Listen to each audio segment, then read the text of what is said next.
تعال هي انت.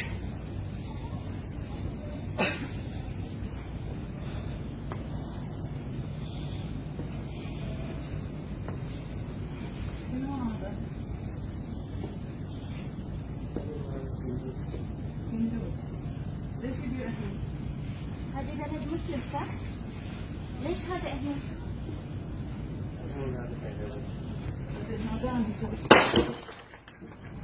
يلا. هذه بلد مسلم صح؟ مو مال كافر صح؟ اوكي انت مسلم؟ هذا مال كفر صح ولا لا؟ هذه ديرة حمد بن عيسى. حمد بن عيسى يرضى بهذا؟ يلا جيب منها بات شوف منو اللي يعبد الاصنام هني. لا هو الكبير كسري. النبي ابراهيم كسر الكبير فيهم بعد. يلا ابي شرطه. مال هندوس تقول بعد.